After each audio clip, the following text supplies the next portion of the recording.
Hi student, lockdown के दौरान online शिक्षण व्यवस्था के क्रम में आज हम पढ़ेंगे ऑपरेटर इन सी का लेक्चर पार्ट 1। तो सबसे पहले हम बात करते हैं ऑपरेटर की। तो स्टूडेंट्स, ऑपरेटर मैथ में भी आप लोगों ने बहुत सारे पढ़े होंगे। जैसे एक स्टेटमेंट है आप लोगों के सामने, a plus B multiplied by C. यहाँ पर बता सकते हैं कि a, b और c क्या है। तो ये है ऑपरेंड। ये क्या है? ऑपरेंड, या इसी को हम बोल सकते हैं डेटा। और प्लस और एस्टिक क्या है? प्लस और एस्टिक हमारे क्या हैं? ये हमारे हैं ऑपरेटर।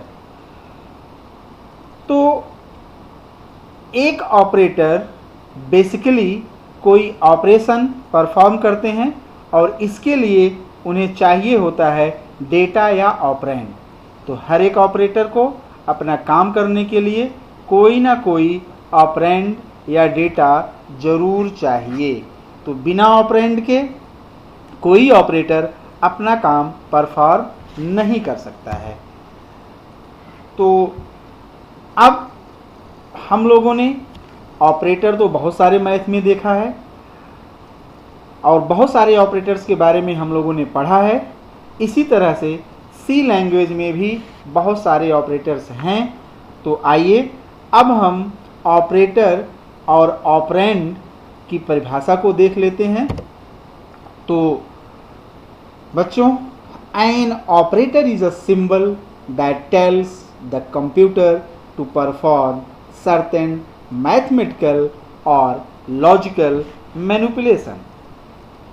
मीन्स ऑपरेटर एक सिंबल होता है, एक चिन्ह होता है जो कंप्यूटर में कुछ मैथमेटिकल या हम कह सकते हैं गणितीय या लॉजिकल मीन्स तार्किक मैनिपुलेशंस, जोड़ तोड़ या हेराफेरी करने के लिए यूज़ किया जाता है।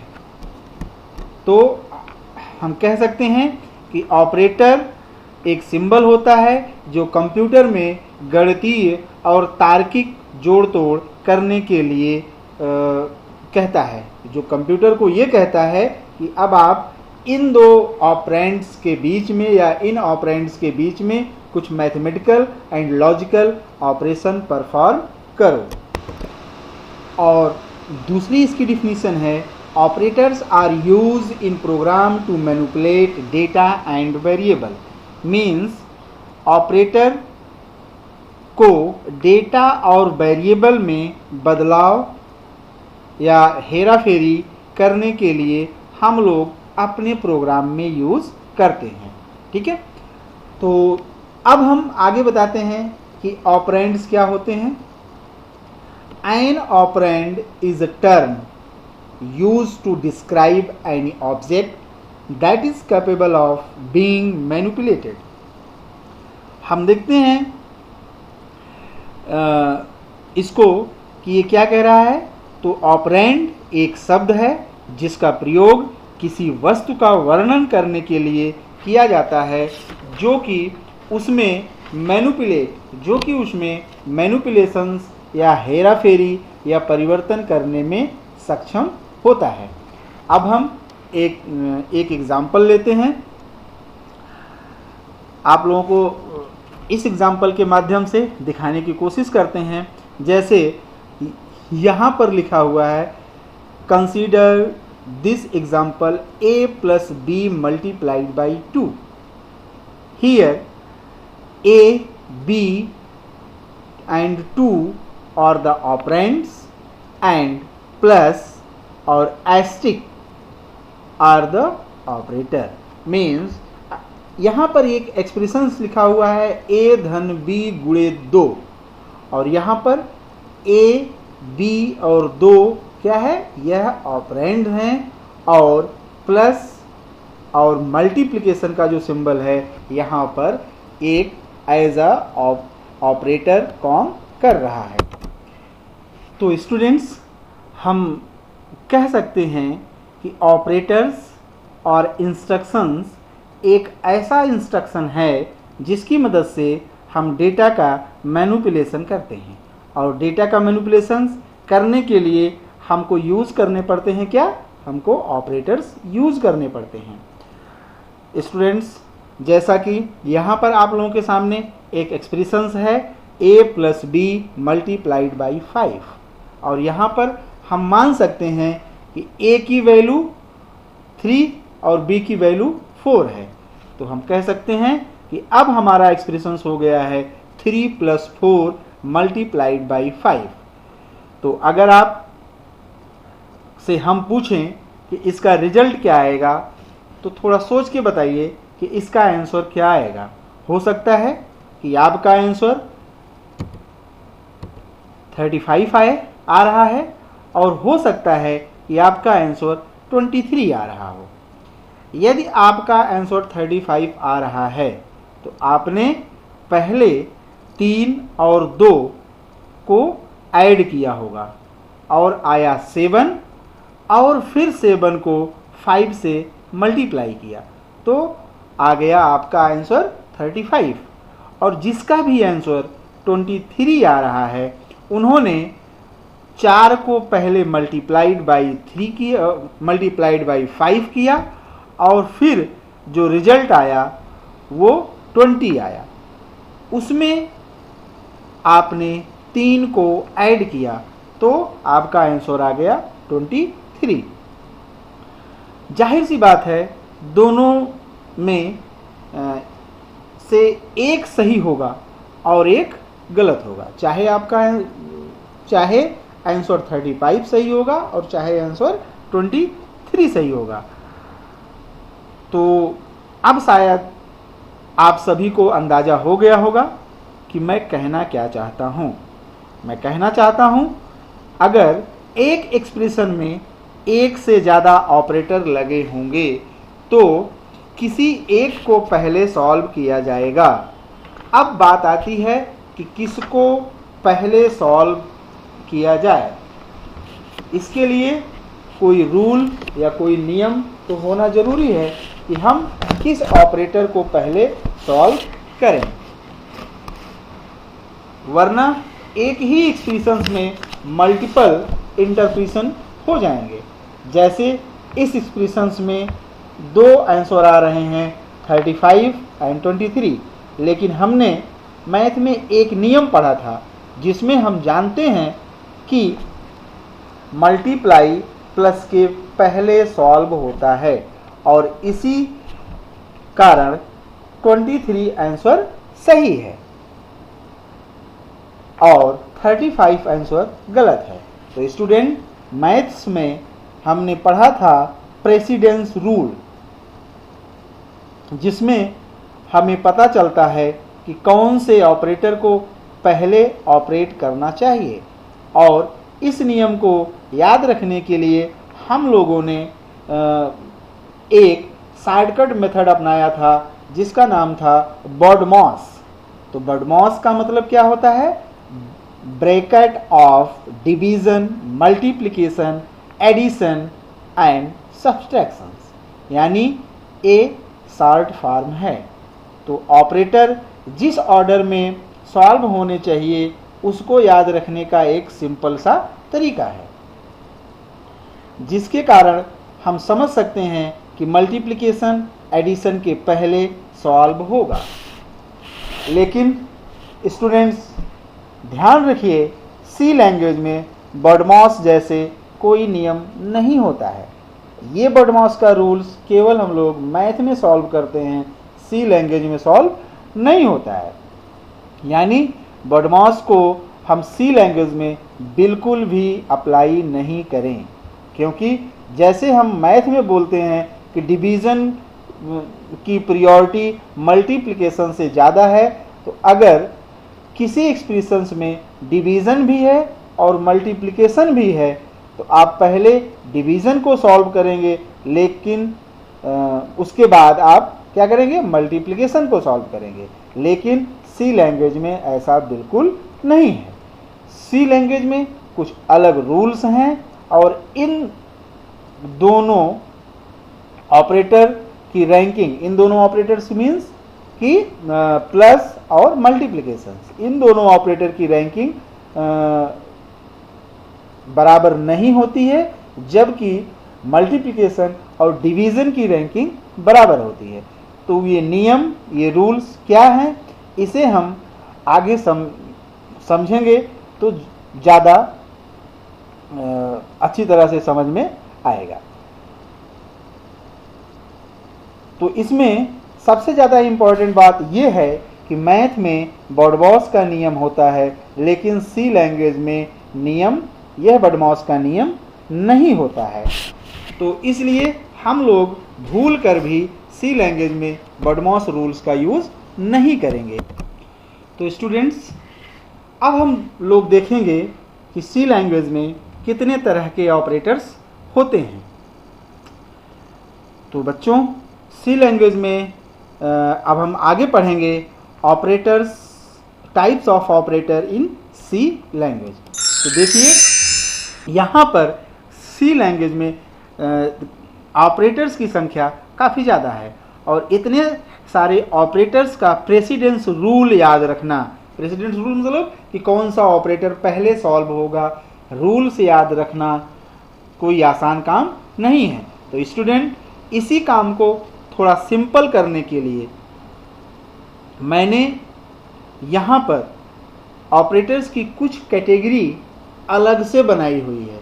मीन्स अभी जो आप टाइप्स ऑफ ऑपरेटर देख रहे हैं, जैसे पहले नंबर पर है अरिथमेटिक ऑपरेटर, दूसरा है रिलेशनल ऑपरेटर, तीसरा है लॉजिकल ऑपरेटर, चौथा असाइनमेंट ऑपरेटर, पांचवा इंक्रीमेंट एंड डिक्रीमेंट ऑपरेटर्स, छठा कंडीशनल ऑपरेटर, सातवां स्पेशल ऑपरेटर, आठवां बिटवाइज ऑपरेटर और नौवां एंड लास्ट ऑपरेटर है हमारा यूनरी ऑपरेटर। तो इस तरह से सी लैंग्वेज में ये इतने ऑपरेटर्स हैं और इन ऑपरेटर्स का प्रेसिडेंस रूल याद रखना कि कौन सा ऑपरेटर कब आएगा या कौन से ऑपरेटर को हमें कब सॉल्व करना है, ये बहुत ही कठिन बात है। तो इसको देखने के लिए और प्रेसिडेंस ऑफ ऑपरेटर्स को समराइज करने के बाद हमने इनकी एक अलग से कैटेगरी बनाई है। तो मैंने जितने भी ऑपरेटर्स सी लैंग्वेज में हैं उनको उनके बिहेवियर के आधार पर ग्रुप किया हुआ है। तो अब उनके बिहेवियर के आधार पर या उनके प्रेसिडेंस के आधार पर जो ऑपरेटर्स हैं और जिसका ग्रुप मैंने बनाया है, अब हम उसके बारे में बात करते हैं। तो स्टूडेंट्स, अब हम बात करते हैं प्रेसिडेंस ऑफ ऑपरेटर्स की के ग्रुप की, जो हमने यहाँ पर बनाया हुआ है। तो अब आप देखिए, यहाँ पर पहले नंबर पर है हमारा कौन सा, यूनरी ऑपरेटर। मीन्स सबसे पहले अगर एक्सप्रेशंस में यूनरी ऑपरेटर है तो हम यूनरी ऑपरेटर को सॉल्व करेंगे। उसके बाद है हमारा अरिथमेटिक ऑपरेटर्स, नेक्स्ट आता है तीसरे नंबर पर बिटवाइज ऑपरेटर, चौथे नंबर पर आता है रिलेशनल ऑपरेटर, पांचवें नंबर पर आता है लॉजिकल ऑपरेटर, छठे नंबर पर आता है कंडीशनल ऑपरेटर और सातवें नंबर पर आता है असाइनमेंट ऑपरेटर। मीन्स कि अगर हमारे किसी भी एक्सप्रेशंस में कई ऑपरेटर्स हैं तो उन ऑपरेटर्स का जो प्रेसिडेंस होगा कि कौन से ऑपरेटर्स को हम पहले सॉल्व करेंगे, उसको मैंने अलग से एक ग्रुप बनाकर आप लोगों के सामने दिखा दिया है। मीन्स सबसे पहले हम यूनरी ऑपरेटर सॉल्व करेंगे, then arithmetic, then bitwise operator, then relational operator, then logical operator, then conditional operator and last में हम असाइनमेंट ऑपरेटर को सॉल्व करेंगे। तो स्टूडेंट्स, मैं आप लोगों से मैं कहूँगा कि आप इन सभी ऑपरेटर को इसी ऑर्डर में याद करिए, क्योंकि यदि किसी एक्सप्रेशंस में यूनरी ऑपरेटर होंगे तो उनको सबसे पहले सॉल्व किया जाएगा, उसके बाद अरिथमेटिक को, उसके बाद बिटवाइज को, उसके बाद और भी जो यहाँ पर लिस्टेड हैं उनको हम सॉल्व करेंगे। यानी ये ऑपरेटर प्रेसिडेंस के आधार पर यहाँ पर हमने जो है अरेंज करके आप लोगों को दिखा दिया है। जब हम एक एक को पढ़ेंगे तो हर ग्रुप में देखेंगे कुछ नंबर ऑफ ऑपरेटर्स हैं जिनकी डिटेल्स में समझना बहुत ज़रूरी है।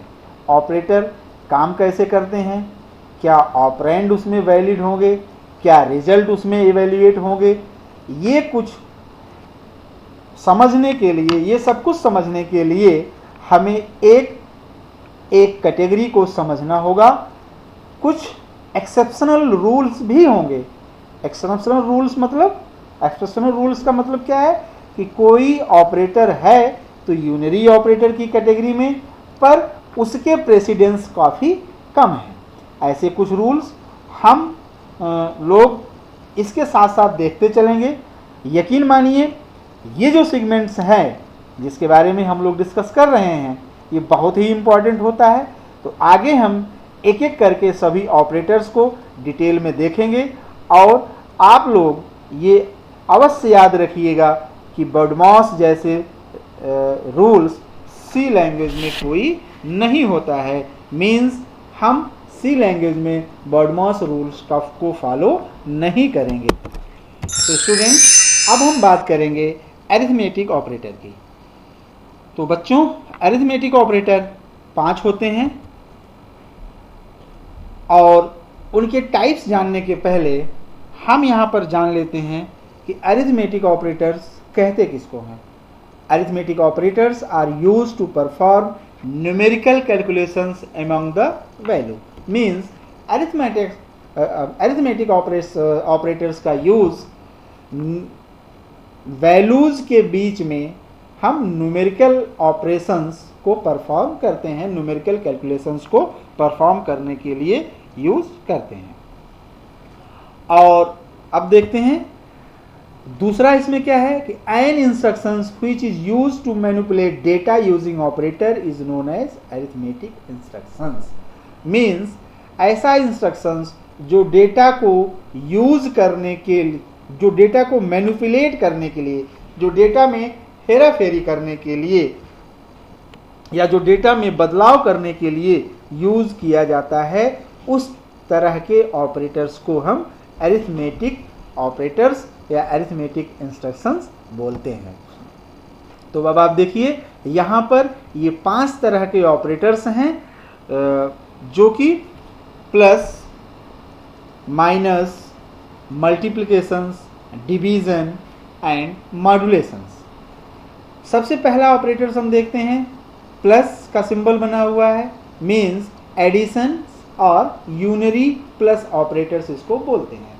मीन्स कि हम अगर देखें तो 3 + 4 ये हमारा एग्जाम्पल होगा जिसमें 4 हमारा ऑपरेटर्स हो जाएगा और 3 और 4 हमारे क्या होंगे, ऑपरेंड होंगे। उसी तरह से दूसरा ऑपरेटर है सब्सट्रैक्शंस का, माइनस का, जिसको हम सब्सट्रैक्शंस और यूनरी माइनस बोलते हैं।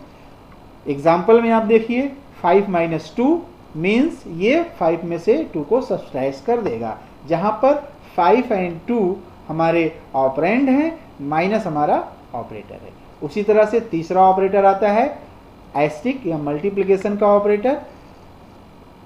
एग्जाम्पल में आप देखिए 3 × 2। चौथा आता है डिवीजन और एग्जाम्पल में आप देखिए 6 / 2। लास्ट वन हमारा आता है, यहां पर देखिए आप परसेंट का सिंबल बना हुआ है जिसको हम बोलते हैं मॉडुलो डिवीजन्स। मीन्स डिवीजन और मॉड्यूलेशंस दोनों का जो प्रोसेस है वो सेम है, बट यहाँ पर रिजल्टेंट वैल्यू अलग अलग हो जाती है। इसी को हम बोलते हैं reminder after divisions. Means modulo divisions का जो आंसर होगा वो डिवीजन करने के बाद जो रिमाइंडर बचता है, जो शेषफल बचता है, वही उसका आंसर होता है। जबकि डिवीजन ऑपरेटर्स में आप लोग जानते हैं कि उसका आंसर क्या होता है। मीन्स अगर हम डिवीजन ऑपरेटर्स की बात करें तो 6 को अगर हम 2 से डिवाइड करेंगे तो उसका आंसर क्या आएगा, 3 आएगा। लेकिन अगर हम मॉडुलो डिवीजन की बात करें तो 6 को अगर हम 2 से मॉड्यूलेट करेंगे तो उसका रिमाइंडर 0 आएगा और चूंकि मॉडुलो डिवीज़न का जो आंसर होता है रिमाइंडर आफ्टर डिवीज़न होता है, इसलिए हमारा यहाँ पर आंसर होगा 0। और अगर हम 6 मॉड्यूलेटेड बाई 4 करें तो चूंकि यहाँ पर हमारा रिमाइंडर आएगा 2, इसलिए हमारा आंसर हो जाएगा 2। तो स्टूडेंट्स, इस तरह से हमारा अरिथमेटिक ऑपरेटर्स ये है और इसके टाइप्स हैं। तो स्टूडेंट्स, जैसा कि हम लोगों ने देखा कि अरिथमेटिक ऑपरेटर्स हमारे 5 होते हैं और उसके एक्सप्लेनेशंस के बारे में देखा। अब एक बार हम यहाँ पर समझ लेते हैं कि precedence of the arithmetic operators. तो आप देखिए यहाँ पर हमने लिखा एस्टिक, ठीक है, उसके बाद डिवीज़न, ठीक है, और उसके बाद हमने लिख दिया मॉड्यूलेशन ऑपरेटर, ठीक है। नेक्स्ट हमने लिखा प्लस और माइनस। अब आप यहाँ देखिए कि हमने 3 ऑपरेटर्स को ऊपर लिखा हुआ है और उसके बाद 2 ऑपरेटर्स को मैंने नीचे लिखा हुआ है। अब मैंने जिन तीनों ऑपरेटर्स को ऊपर लिखा हुआ है, इन तीनों का प्रेसिडेंस नीचे वाले दोनों ऑपरेटर से ज़्यादा है। यानी अगर किसी एक्सप्रेशंस में मल्टीप्लिकेशन और एडिशन लगा हो तो हम मल्टीप्लाई पहले सॉल्व करेंगे, क्योंकि हम जानते हैं कि सी लैंग्वेज में कोई बर्डमॉस रूल्स नहीं होते हैं। इसका मतलब है कि यहाँ पर मल्टीप्लाई और डिवीज़न की प्रायोरिटी सेम है। मल्टीप्लाई, डिवीज़न और मॉड्यूलेशंस तीनों की प्रायोरिटी यहाँ पर जो है सेम है। तो उनको अब यदि कोई अरिथमेटिक ऑपरेटर किसी एक्सप्रेशंस में एक से अधिक लगे हों और उनकी प्रायोरिटी सेम हो, तब हम क्या करेंगे? तो स्टूडेंट्स, उसके लिए एक दूसरा तरीका है, एक दूसरा नियम है कि हम इस केस में लेफ्ट टू राइट ऑर्डर में हम उस एक्सप्रेशंस को सॉल्व करेंगे। इसका मतलब है कि जितने भी अरिथमेटिक ऑपरेटर हैं उनकी एसोसिएबिलिटी रूल्स लेफ्ट टू राइट होगा। जैसे अगर मैंने यहाँ पर लिख दिया 3 + 4 - 7, यहाँ पर लिखा मैंने 3 + 4 - 7, तो प्लस पहले सॉल्व होगा और माइनस बाद में, जबकि दोनों की रैंकिंग बराबर है। क्योंकि एक्सप्रेशंस में लेफ्ट टू राइट देखें तो प्लस पहले आ रहा है और माइनस बाद में आ रहा है, ठीक है। और अगर मैंने लिख दिया कि 3 - 4 + 7, तो अब इस केस में लेफ्ट टू राइट आएंगे। चूंकि प्लस और माइनस का प्रायोरिटी सेम है, तो लेफ्ट टू राइट हम एक्सप्रेशंस को सॉल्व करेंगे और अब इस केस में पहले माइनस सॉल्व होगा, उसके बाद प्लस सॉल्व होगा।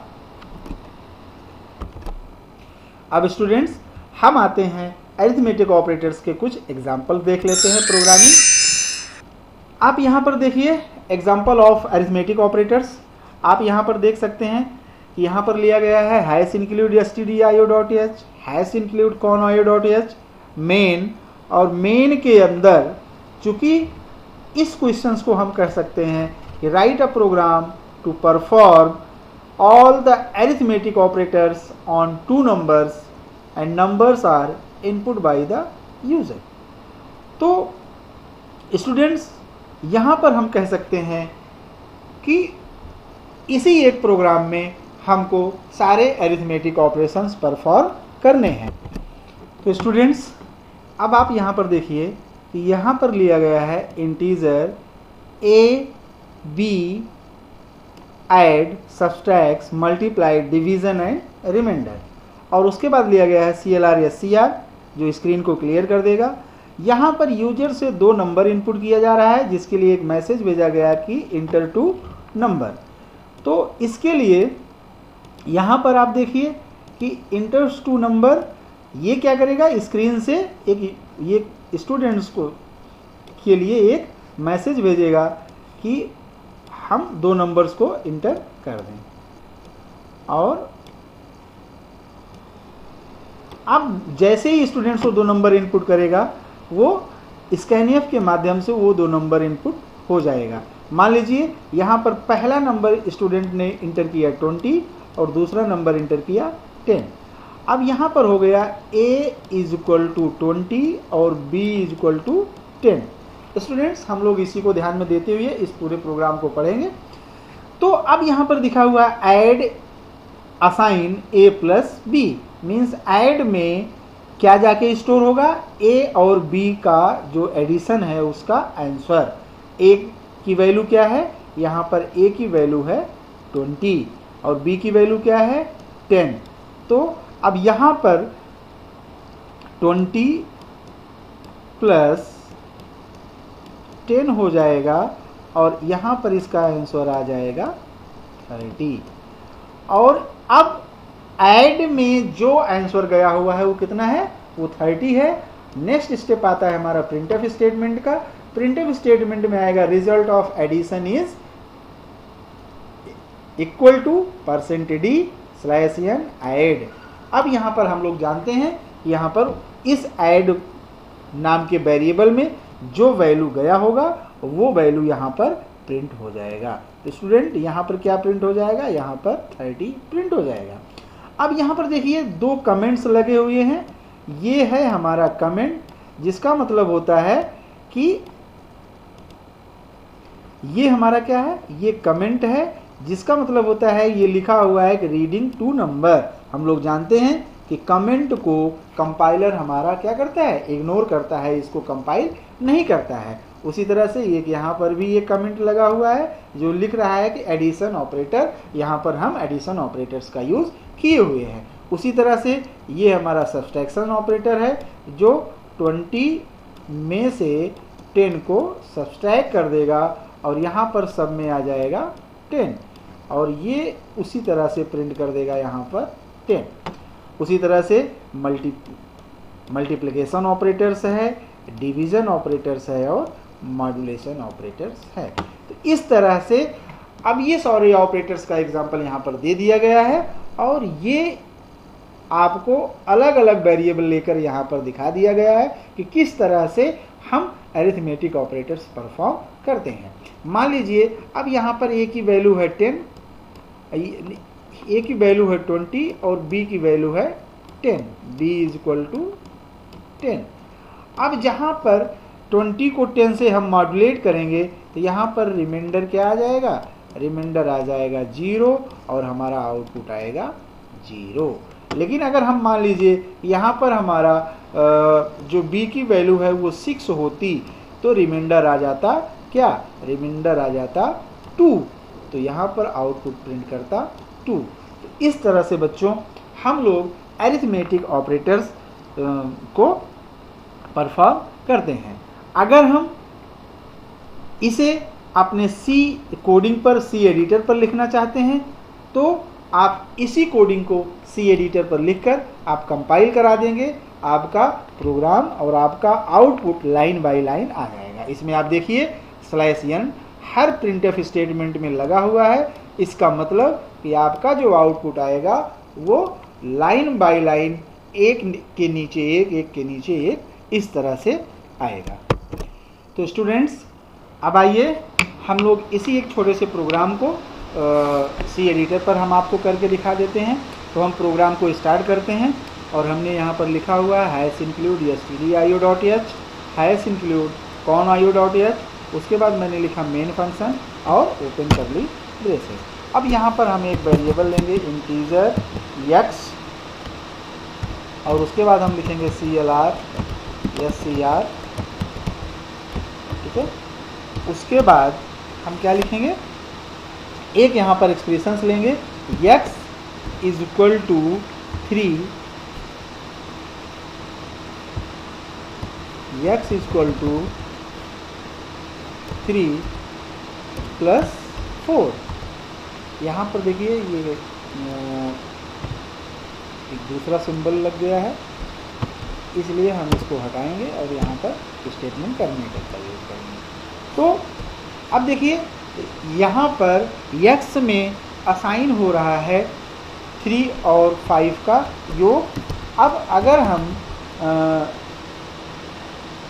इस x की वैल्यू को प्रिंट कराना चाहें तो ये हम प्रिंटफ स्टेटमेंट में लिखेंगे x। और स्टूडेंट्स, क्या आप लोग बता सकते हैं कि इसकी वैल्यू क्या आएगी? इसकी वैल्यू x की जो वैल्यू होगी वो हमारा क्या आएगा? वो आएगा 7। तो अगर हम इस प्रोग्राम को कंपाइल कराएं, अगर हम इस प्रोग्राम को कंपाइल कराएं तो क्या आएगा? ये आ गया 7। तो इस तरह से, चूँकि यहाँ पर हमारा अरिथमेटिक ऑपरेटर्स में एडिशन ऑपरेटर्स यूज हुआ, जो 3 और 5 को ऐड करके प्रिंट कर दिया। और अब हम इसी तरह से अगर हम लिख दें यहाँ पर कि 3 - 4 और इसको कंपाइल कराएं तो यहाँ पर आ जाएगा -1। इसी तरह से हम यहाँ पर लिख दें 3 × 4 और पुनः कंपाइल कराएं तो इसकी वैल्यू आ जाएगी 12। और अगर हम फिर इसी को यहाँ पर हम डिवीज़न ऑपरेटर्स का यूज़ करें और फिर कंपाइल कराएं तो यहाँ पर आंसर आएगा 0। ये 0 क्यों आ रहा है? क्योंकि 3 हमारा 4 से छोटा है, इसलिए ये डिवाइड नहीं होगा तो 0 आएगा। लेकिन अगर हम यहाँ पर 8 कर दें और फिर कंपाइल कराएं तो देखिए यहाँ पर आंसर आ रहा है 2। और इसी तरह से अगर हम 3 और मॉडुलो ऑपरेटर का यूज़ करें, 3 मॉड्यूलेटेड बाई 4 करें, तब आप देखिए इसको कंपाइल कराने पर इस वक्त क्या आंसर आएगा? इसका आंसर आएगा 3। क्यों? क्योंकि वो उससे डिवाइड नहीं होगा और उसका जो रिमाइंडर बचेगा 3 बचेगा। ठीक है। और अगर हम मान लीजिए यहाँ पर कराते हैं, यहाँ पर कराते हैं 6 मॉड्यूलेटेड बाई 2। अब आप देखिए यहाँ पर क्या आंसर आएगा? यहाँ पर भी आंसर हमारा आएगा 0। लेकिन अगर हम कराते हैं 6 मॉड्यूलेटेड बाई 4, तब यहाँ पर देखिए आंसर क्या आएगा? तब यहाँ पर आंसर आ जाएगा 2, क्योंकि जब हम 6 को 4 से डिवाइड करेंगे तो इसका रिमाइंडर आएगा 2।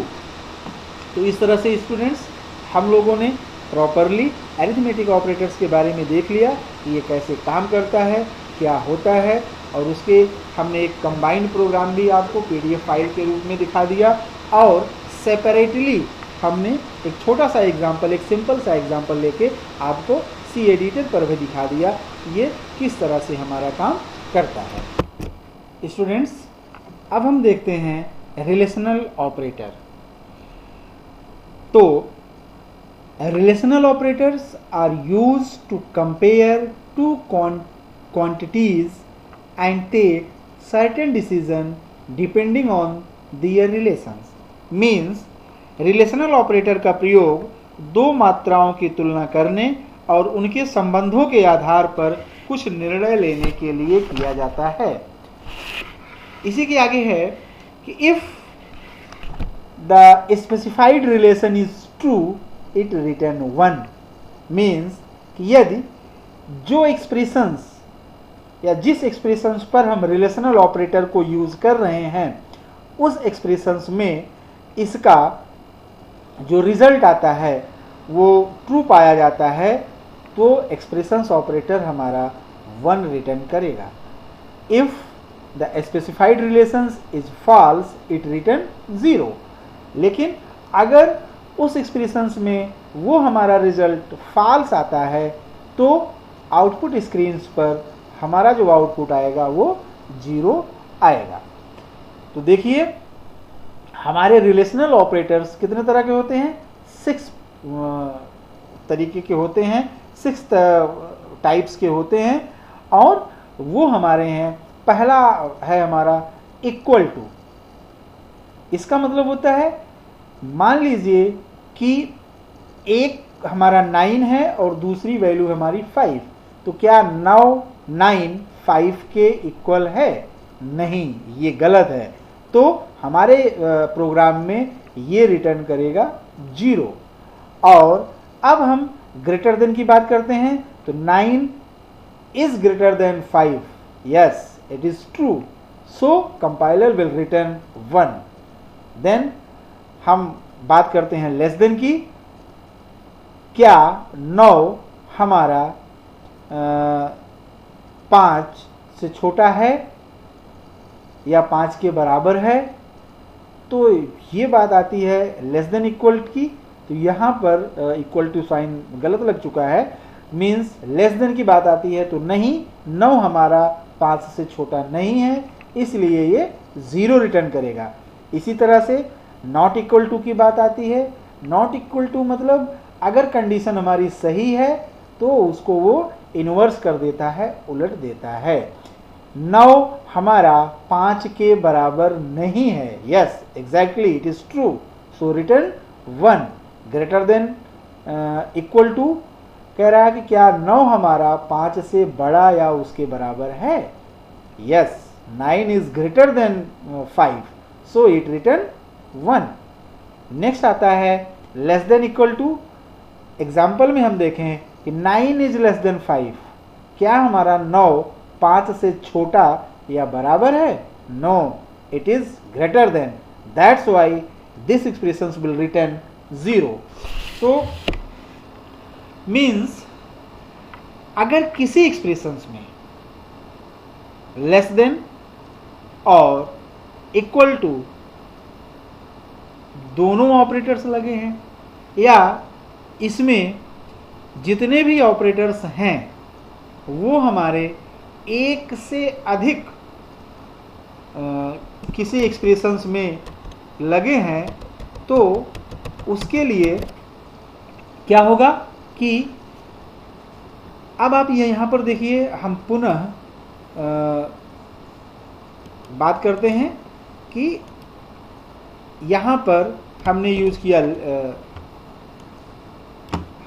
किया लेस देन, ठीक है, greater than, less than equal to, greater than equal to, ठीक है। और दूसरी लाइन पर अब हम यहाँ पर आप लोगों को बताने वाले हैं क्या? Precedence of the operator, precedence of the arithmetic operators. तो स्टूडेंट्स आप लोग देखिए, यहाँ पर ऊपर हमने 4 ऑपरेटर्स को लिखा हुआ है। ऊपर हमने 4 रिलेशनल ऑपरेटर्स को लिखा हुआ है, जो कि है हमारा ये। इन चारों में और नीचे हमने 2 रिलेशनल ऑपरेटर्स को लिखा हुआ है।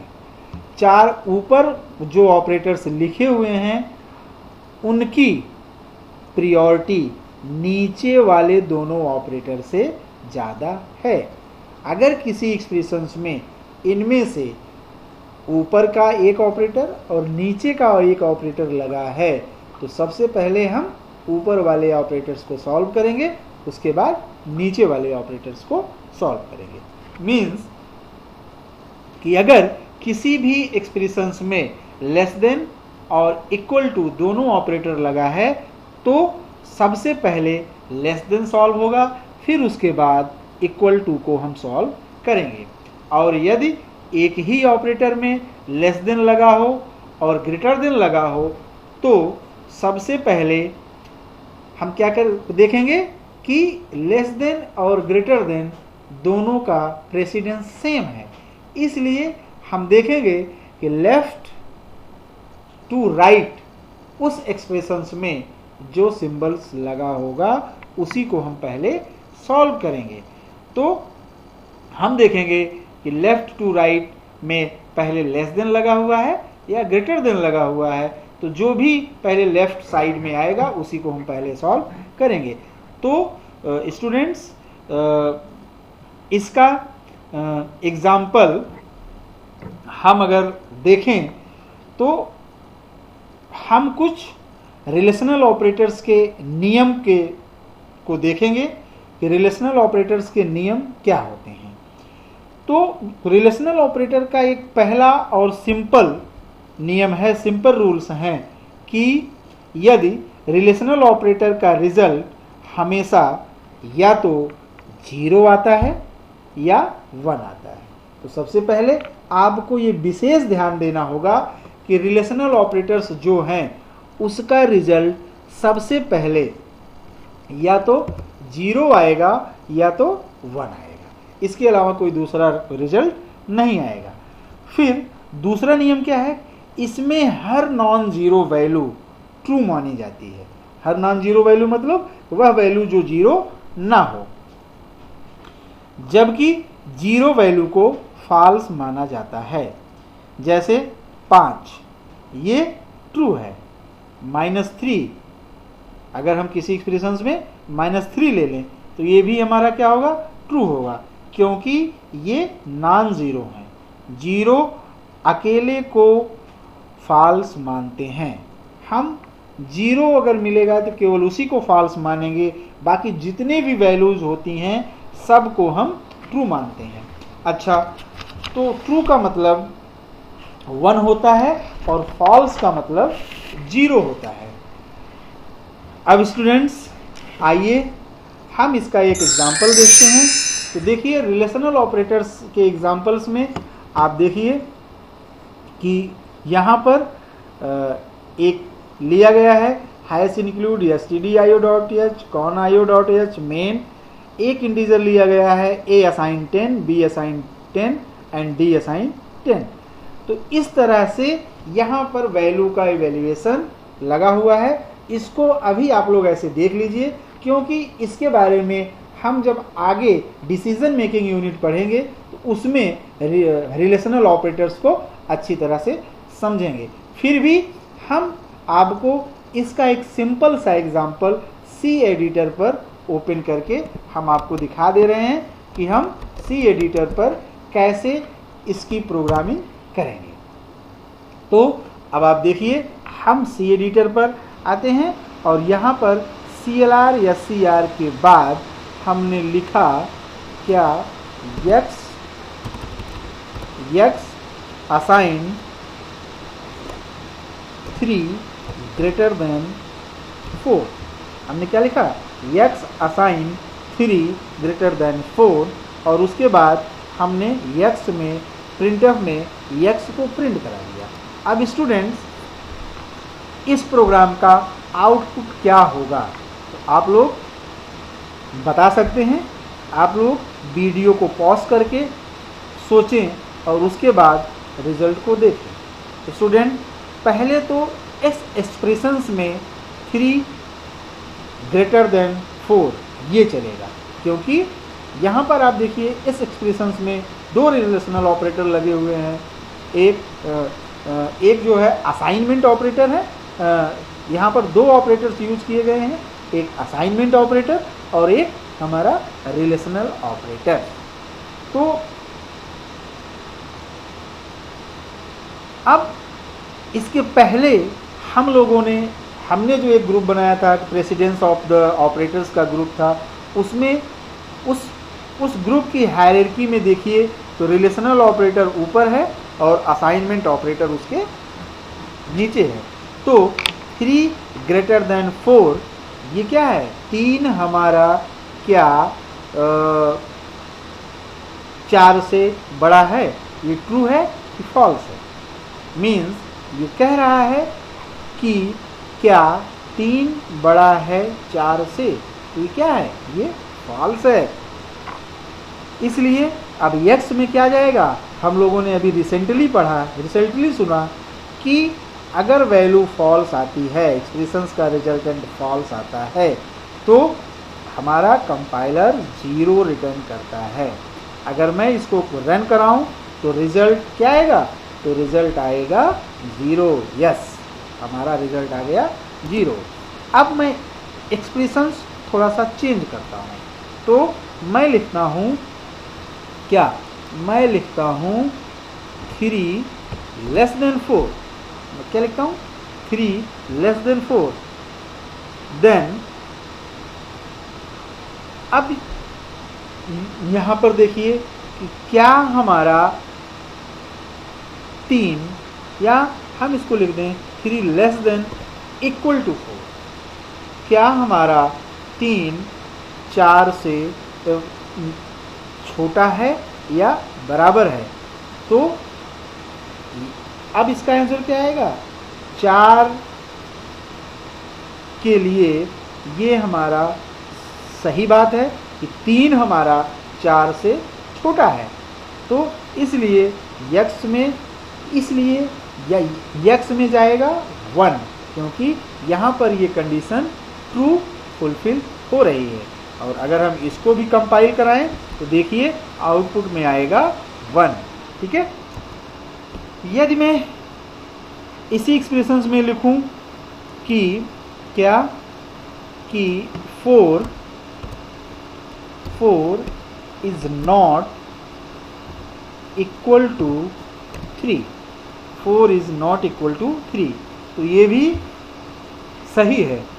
क्यों कि ये कह रहा है कि 4 हमारा 3 के बराबर नहीं है। और यहाँ भी आउटपुट क्या आएगा, यहाँ भी आउटपुट आएगा 1। तो एक और यहाँ पर एक्सप्रेशन हम देख लेते हैं। हम यहाँ पर लिखते हैं, मान लीजिए हमने लिखा x assign 5 greater than 4 greater than 3। यहाँ पर क्या लिखा, एक एक्सप्रेशन लिखा x assign greater than 4 greater than 3।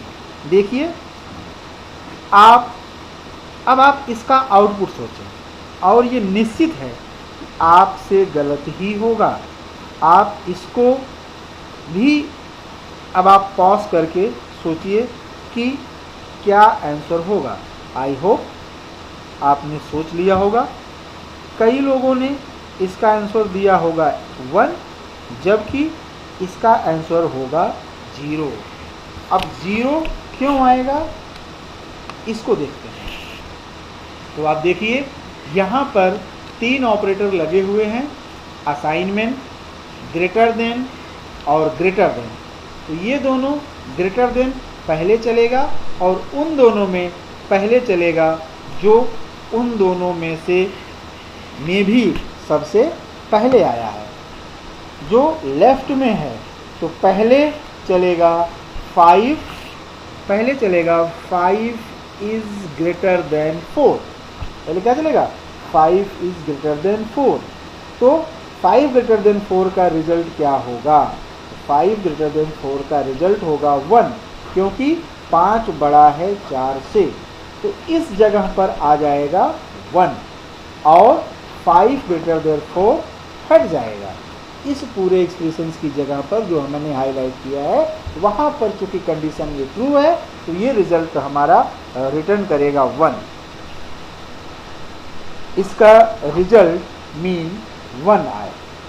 तो अब आगे इवेल्युएट होगा क्या हमारा 1 3 से बड़ा है और इसका आंसर आएगा फॉल्स, इसलिए x में असाइन हो जाएगा 0। तो देखिए अब इसका आउटपुट क्या आता है, इसका मेरे हिसाब से आना चाहिए 0। यस एग्जैक्टली, ये आउटपुट आया 0। आई होप आपकी समझ में आ गया होगा। स्टूडेंट, हम कह सकते हैं यदि रूल्स आपको क्लियर होंगे तो हमारा आउटपुट सही आएगा। अब यहाँ पर आपने देखा कि एक एक करके ऑपरेटर्स हमने सारे सॉल्व कर लिए, तो इसकी जगह उसका रिजल्ट आता है, इसलिए 5 ग्रेटर देन 4 हट के क्या आ गया, 1 आ गया और लास्ट में हमारा रिजल्ट 0 आ गया। तो सब बेसिक बातें हैं। और स्टूडेंट इसी यूनिट के बाद हम लोग अच्छी प्रोग्रामिंग करेंगे। तो आई होप आपको रिलेशनल ऑपरेटर समझ में आ गया होगा। और अब हम स्टूडेंट्स बात करेंगे लॉजिकल ऑपरेटर की। Logical operators are used for testing more than one condition and making decision. Means logical operator का उपयोग एक से अधिक स्थितियों के परीक्षण और निर्णय लेने के लिए किया जाता है। And next, C has 3 logical operators, they are. और सी के पास 3 लॉजिकल ऑपरेटर्स होते हैं, वह हैं एंड, और, नॉट। अब देखिए एंड ऑपरेटर, एक यहां पे देखिए टेबुलेटेड डेटा दिख रहा है, operators, meaning of operator, condition of operator and example. तो ऑपरेटर्स के नीचे लिखा हुआ है डबल एम्परसेंड का सिंबल, इसको हम बोलते हैं and operator, called logical and operator. If both the operand are non zero then the condition become true. अगर किसी स्टेटमेंट, किसी एक्सप्रेशंस में 2 स्टेटमेंट्स लिखे हैं और दोनों स्टेटमेंट्स हमारे नॉन जीरो वैल्यू रिटर्न कर रहे हैं, नॉन जीरो हैं, तो हमारा आउटपुट रिटर्न होगा 1। ठीक है। अब एग्जांपल में देखिए कि a की वैल्यू है 1 और b की वैल्यू है 0, तो कह रहा है a एंड b। अब आप यहां देखिए a तो नॉन जीरो है लेकिन b हमारा 0 है, इसलिए ये आउटपुट आएगा फॉल्स, क्योंकि एंड ऑपरेटर में कह रहा है कि both the operands are non zero values. Next हमारा आता है और ऑपरेटर, जिसको बोलते हैं कॉल्ड लॉजिकल और ऑपरेटर। अब इसमें क्या है, इसकी कंडीशन क्या है कि if any of the 2 operand is non zero then the condition become true. अगर दोनों में से कोई भी हमारा एक नॉन जीरो है तो हमारा कंडीशन ट्रू होगा, ये रिटर्न आएगा ट्रू। यहां देखिए a इज इक्वल टू 1 और b इज इक्वल टू 0। यहां पर a की वैल्यू नॉन जीरो है और b की वैल्यू 0 है, इसलिए ये रिटर्न कर रहा है 1। लास्ट वन आता है हमारा नॉट, जिसको हम बोलते हैं कॉल्ड लॉजिकल नॉट ऑपरेटर। अब ये क्या है, it is used to reverse the logical state of its operand if a condition is true then logical not operator will make it false. Means कि ऊपर की दोनों एक्सप्रेशंस में जो भी, अगर हमारा आउटपुट हमारा कंडीशन ट्रू आता है तो उस ट्रू कंडीशंस को ये रिवर्स कर देता है, इनवर्स कर देता है, फॉल्स बना देता है। ठीक है, तो इस तरह से ये हमारे लॉजिकल ऑपरेटर हैं। अब हम बात करेंगे इन ऑपरेटर्स के प्रायोरिटी के बारे में। तो मैं अब आपको इन ऑपरेटर की प्रायोरिटी में के चार्ट को दिखाता हूं। स्टूडेंट्स, अब हम बात करते हैं नॉट ऑपरेटर के बिहेवियर की। तो इट इज ऑल्सो, अब हम इसकी बात करते हैं मेंबर्स, इसमें क्या क्या है। It is also unary operator, not operator को हम यूनरी ऑपरेटर भी कहते हैं। दूसरा है priority level is same as of unary operator, इसका भी प्रायोरिटी लेवल यूनरी ऑपरेटर की तरह सेम होता है। लास्ट वन है it inverts the truth value of statement, ये हमारे स्टेटमेंट की वैल्यू को ये क्या करता है, इनवर्ट्स कर देता है, उल्टा कर देता है। मीन्स कि अगर ट्रू है तो ये उसको क्या कर देगा, अगर ट्रू है तो ये इसको फॉल्स कर देगा, और अगर फॉल्स है तो उसको ट्रू कर देगा। ठीक है।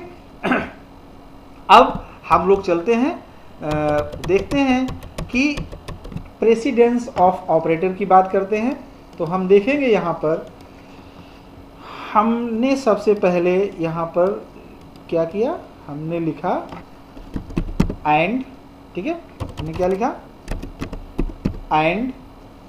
उसके बाद हमने लिखा और उसके बाद हमने लिखा नॉट। ये हमारे 3 ऑपरेटर्स हैं, और इनमें चूंकि ये हमारा सीक्वेंस है तो इनमें सबसे ज़्यादा, या जो प्रायोरिटी बेस ऑपरेटर सबसे पहले सॉल्व होता है वो कौन सा होता है, वो हमारा नॉट ऑपरेटर को सबसे ज़्यादा प्रायोरिटी मिलती है। और उसके बाद प्रायोरिटी आती है एंड ऑपरेटर की, और उसके बाद प्रायोरिटी आती है और ऑपरेटर की। अगर किसी में आपको ये तीनों ऑपरेटर्स लगे हैं या एक से अधिक ऑपरेटर्स लगा है तो सबसे पहले हम नॉट ऑपरेटर की बात करेंगे, देन हम बात करेंगे एंड ऑपरेटर की, और देन बात करेंगे हम जो है और ऑपरेटर की। तो अब हम इसके एग्जाम्पल्स के बारे में बात करते हैं।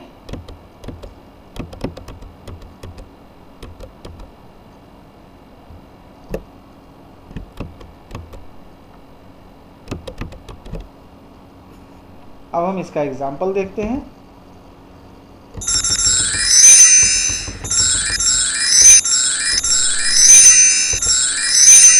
ये देखिए, ये हमारा लॉजिकल ऑपरेटर्स के एग्जाम्पल्स हैं। तो स्टूडेंट्स इसमें देखिए, यहाँ पर हमने प्रोग्राम, तो बच्चों यहाँ पर देखिए इस प्रोग्राम में लिखा हुआ है hash include stdio.h, hash include conio.h, फिर उसके बाद लिखा हुआ है मेन। यहाँ पर लिया गया है integer a assign 5, b assign 5 and c assign 10, और एक वेरिएबल लिया गया है रिजल्ट। अब आप यहाँ देखिए रिजल्ट में असाइन हो रहा है a equal to b and c is greater than v। अब यहाँ पर ये हमारा पहला एक्सप्रेशंस है और ये हमारा दूसरा एक्सप्रेशंस है। तो अब यहाँ पर ये जो दो एक्सप्रेशंस हैं वो कह रहा है कि क्या हमारा a b के बराबर है, और उसके बाद बोल रहा है क्या हमारा c b से बड़ा है। तो इस दोनों को अगर हम इवेलुएट करें, दोनों कंडीशन हमारी ट्रू हो रही हैं और रिजल्ट में हमारा क्या जाएगा, ट्रू। True means 1। तो यहाँ पर ये क्या प्रिंट करेगा, result is equal to 1 because condition become true, और यहाँ पर 1 प्रिंट हो जाएगा। उसी तरह से result is equal to a equal to b and c less than b। तो यहाँ भी हमारा ये आएगा कि क्या हमारा c b से छोटा है। तो यहाँ पर दोनों में से एक कंडीशन फॉल्स हो रही है, और एंड ऑपरेटर्स की ये कैरेक्टरिस्टिक है कि अगर दोनों में से कोई भी एक एक्सप्रेशन फॉल्स होती है तो हमारा आउटपुट क्या आता है, वो फॉल्स ही आता है। उसी तरह से यहाँ पर और ऑपरेटर्स हैं। और ऑपरेटर्स में अगर दोनों में से कोई भी एक कंडीशन ट्रू हो जाती है तो रिजल्ट हमारा ट्रू आ जाता है। तो यहाँ पर रिटर्न होगा 1 नॉट, और इसमें तो यहाँ पर अगर हमारा ये नॉट लगा हुआ है तो इसका मतलब अगर कंडीशन ट्रू है तो उसको ये इन्वर्स कर देगा, उल्टा कर देगा, ये फॉल्स हो जाएगा, और सबसे पहले हम इसी को सॉल्व करेंगे। ठीक है, तो ये भी फॉल्स है और हमारा ये भी फॉल्स है, इसलिए हमारा रिजल्ट क्या आ रहा है, फॉल्स आ रहा है। ठीक है, अब यहाँ पर क्या है कि नॉट ब्रैकेट के अंदर a not equal to b, तो सबसे पहले हम नॉट को सॉल्व करेंगे। नॉट हमारा ये इन्वर्स करेगा किसके, इसके रिजल्ट को। a हमारा b के बराबर नहीं है जबकि a हमारा b के बराबर है। तो ये चूंकि हमारा ट्रू है इसलिए इसके इन्वर्स को कर देगा। ठीक है, तो यहाँ पर भी हमारा रिजल्ट आ जाएगा ट्रू, और इस तरह से हमारा ये लॉजिकल ऑपरेटर्स जो है सॉल्व हो जाएगा। तो बच्चों अब आपको ये याद रखना है कि जो नॉट ऑपरेटर है वो यूनरी ऑपरेटर भी है, यानी इसको अपना काम करने के लिए एक ही ऑपरेंड की ज़रूरत पड़ती है, और इसी वजह से इसकी प्रायोरिटी सबसे ज़्यादा है, और इसका काम होता है ट्रू वैल्यू को बदल देना। यानी जो स्टेटमेंट है उसकी वैल्यू ट्रू है तो फॉल्स कर देगा, और फॉल्स है तो ट्रू कर देगा। और एंड ऑपरेटर का बिहेवियर कैसा है, तो बच्चों ये बाइनरी ऑपरेटर है, मीन्स इसको 2 स्टेटमेंट एज अ ऑपरेंड चाहिए। तो इन बातों को समझने के लिए एक हम लोग साथ साथ एक एग्जाम्पल भी देखते हुए चलेंगे। तो जैसा हम एक छोटा सा प्रोग्राम आप लोगों के सामने बना रहे हैं, जिसमें हमने एक वेरिएबल यहाँ पर लिया हुआ है x, और इसको इसी के साथ हम अपने पुराने वाले पे, चलिए इसी में थोड़ा सा मॉडिफिकेशन करते हैं। हमने एक वेरिएबल लिया है x,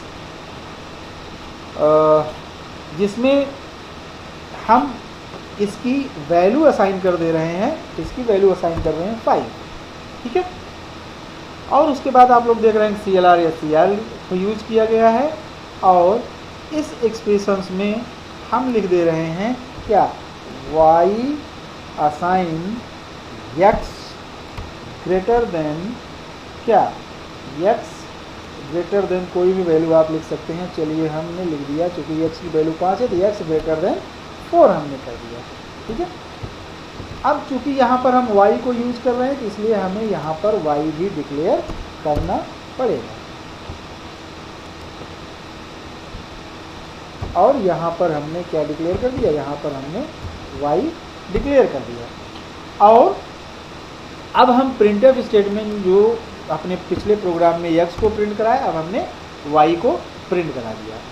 अब मैं जानना चाहता हूँ कि y की वैल्यू क्या होगी, 1 या 0, क्या आप लोग बता सकते हैं?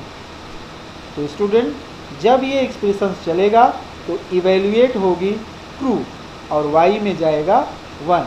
अच्छा, अगर मैं एक्सप्रेशंस में नॉट लगा दूं तो क्या होगा, यानी मैं यहाँ पर इस एक्सप्रेशंस में लिख दूं y assign not x greater than 4, तो बच्चों एक्सप्रेशंस इनवर्स हो जाएगा, एक्सप्रेशंस उल्टा हो जाएगा। लेकिन जैसा आप सोच रहे हैं वैसा नहीं हो रहा है। देखिए, नॉट ऑपरेटर की प्रियोरिटी सबसे ज़्यादा होती है, और 3 ऑपरेटर इस पूरे एक्सप्रेशंस में लगे हुए हैं, क्योंकि और इन तीनों में सबसे ज़्यादा प्रायोरिटी किसकी है, सबसे ज़्यादा प्रायोरिटी नॉट की है। तो इसमें not operand x greater than 4 नहीं होगा, सिर्फ x होगा। तो क्या पढ़ा जाएगा, नॉट x, और x की वैल्यू क्या है, x की वैल्यू है 5।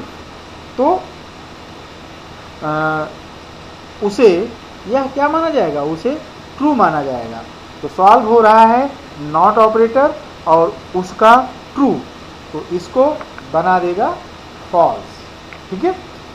देखिए ये क्या होगा, ये y assign not x greater than 4 लिखा हुआ है, लेकिन चूंकि नॉट की प्रायोरिटी सबसे ज़्यादा होती है इसलिए ये होगा नॉट x, और x की वैल्यू है 5, तो इसलिए सॉल्व होगा नॉट x, और यहाँ पर ये एक्सप्रेशंस हो जाएगा ट्रू, और ट्रू होने के कारण ये इसको इन्वर्स बना देगा और हो जाएगा फॉल्स। और बच्चों, फॉल्स का मतलब क्या होता है, फॉल्स का मतलब 0 होता है। तो नॉट x की वैल्यू हो जाएगी क्या, 0, और 0 ग्रेटर देन 4 वैल्यू होगा तो फॉल्स। तो क्या रिजल्ट आएगा, फॉल्स, इसलिए y में आएगा 0। अब इसको हम लोग रन कराते हैं, तो ये देखिए आपका आउटपुट क्या आ रहा है, 0। अब इसी तरह से हम एंड ऑपरेटर को देख लेते हैं। तो यहाँ पर आप देखिए, हम इसी एग्जाम्पल में थोड़ी सी चेंजिंग करेंगे, और जहाँ पर हमारा ये लिखा हुआ है y assign x greater than 4, और उसके बाद हम एंड का सिंबल लगाएंगे x लेस देन 10। इसी को हम चाहें तो अलग अलग ब्रैकेट में लिख सकते हैं और ऐसे भी लिख सकते हैं। मीन्स इसको हम ऐसे भी लिख सकते हैं अलग अलग ब्रेसेस के माध्यम से, जैसा कि हम लोगों ने PDF में देखा है, और ऐसे भी लिख सकते हैं सेपरेट। दोनों तरीके से आप लोग लिख सकते हैं। तो बच्चों, अब इसमें दो अलग अलग एक्सप्रेशंस हैं, x ग्रेटर देन 4 और x लेस देन 10, और दोनों को अपनी अपनी ट्रू वैल्यू होगी। दोनों एक्सप्रेशंस की वैल्यू अपनी अपनी ट्रू होगी, क्योंकि x हमारा 5 4 से बड़ा है और 5 हमारा 10 से छोटा है। तो इंडिविजुअली ट्रूथ होगा या फॉल्स होगा। तो एंड इन दोनों रिजल्ट को कंपाइल करके काम करेगा। तो आइए सबसे पहले हम लोग एंड ऑपरेटर के बिहेवियर के बारे में देख लेते हैं कि एंड ऑपरेटर हमारा किस तरह से बिहेव करता है, इसके बारे में हम देखते हैं। एंड ऑपरेटर, ठीक है। एंड ऑपरेटर स्टूडेंट्स किसी भी एक्सप्रेशंस में पहला स्टेटमेंट, किसी भी एक्सप्रेशंस में पहला स्टेटमेंट हमेशा चाहे कुछ भी हो, सबसे पहले वही चेक होता है। जैसे दो एक्सप्रेशंस लिखा हुआ है, दो स्टेटमेंट्स लिखा हुआ है किसी एक्सप्रेशंस में, तो पहला स्टेटमेंट क्या है, वो चाहे जो भी लिखा हो, सबसे पहले हम उसी को चेक करेंगे। और यदि पहला स्टेटमेंट फॉल्स है, पहला स्टेटमेंट अगर हमारा फॉल्स है, तो हमें दूसरे स्टेटमेंट को एंड ऑपरेटर में देखने की जरूरत ही नहीं है। रिजल्ट हमारा फॉल्स ही होगा और तुरंत आप बिना देखे, बिना दूसरे स्टेटमेंट को देखे उसको फॉल्स बोल दीजिए।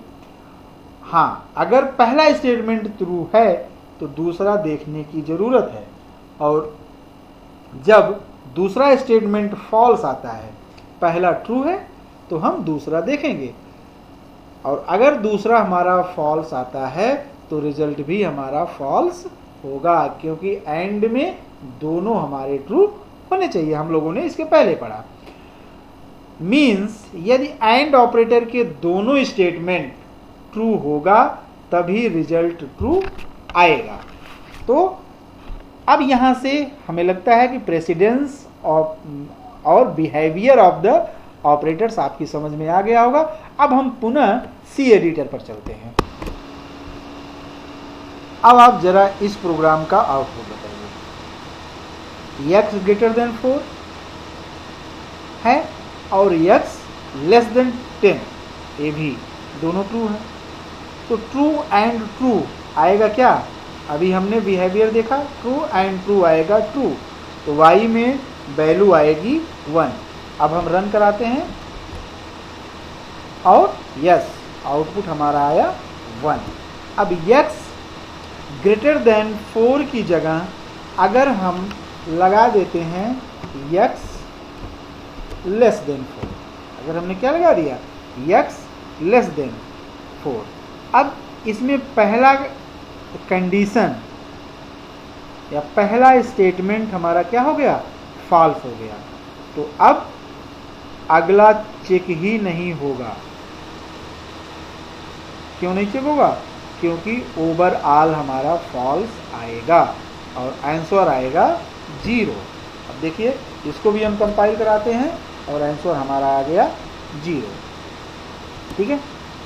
और स्टूडेंट्स, अब हम और ऑपरेटर की बात करते हैं और इसी के साथ साथ हम और ऑपरेटर के बिहेवियर को भी देखते हैं कि और ऑपरेटर्स हमारा किस तरह से बिहेव करता है। तो अब हम देखेंगे और ऑपरेटर का बिहेवियर। तो देखिए, और का क्या कहना है कि यदि दोनों में से एक भी ट्रू है, यदि दोनों में से एक भी ट्रू हो गया है तो रिजल्ट ट्रू आएगा। यदि दोनों फॉल्स हैं तभी रिजल्ट फॉल्स आएगा।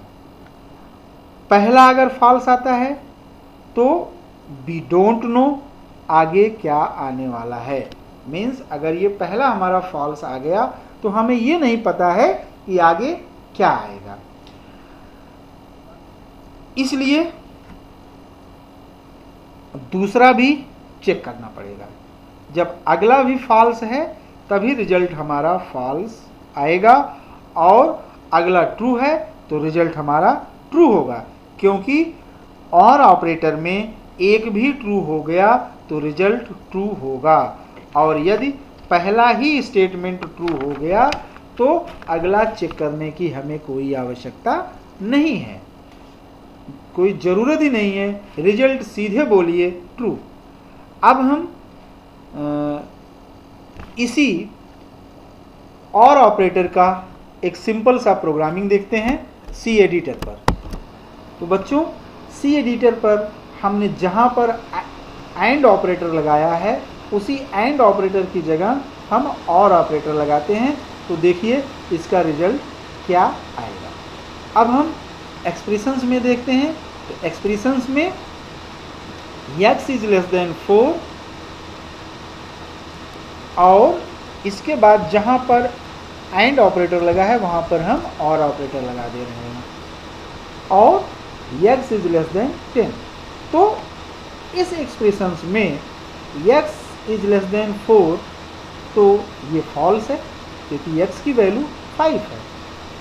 इसलिए अगला चेक करना पड़ेगा कि अब अगला हमारा ट्रू भी हो सकता है, फॉल्स भी हो सकता है, इसलिए हमें अगला चेक करना पड़ेगा। x इज लेस देन 10 ये ट्रू है, तो हम लोग जानते हैं कि एक भी स्टेटमेंट ट्रू होने पर ओवरऑल ट्रू आएगा, इसलिए 1 आएगा। और अब हम इसको रन कराते हैं तो देखिए हमारा आउटपुट आया 1। ठीक है। अब अगर हमने लिख दिया यहाँ पर x इज ग्रेटर देन 4, और यहाँ पर हमने लिख दिया x इज ग्रेटर देन 10, तो यहाँ देखिए x पहला स्टेटमेंट हमारा ट्रू हो गया। और अभी इसके पहले बिहेवियर में हम लोगों ने देखा कि जब पहला स्टेटमेंट हमारा ट्रू हो गया तो हमें आगे चेक करने की आवश्यकता ही नहीं है, हम सीधा इसको ट्रू मानेंगे और आउटपुट हमारा आ जाएगा 1। तो इस तरह से हमारा ये रिलेशनल ऑपरेटर और लॉजिकल ऑपरेटर के साथ साथ एंड ऑपरेटर ख़त्म हुआ। और अब हम इसके बाद देखेंगे एक और ऑपरेटर,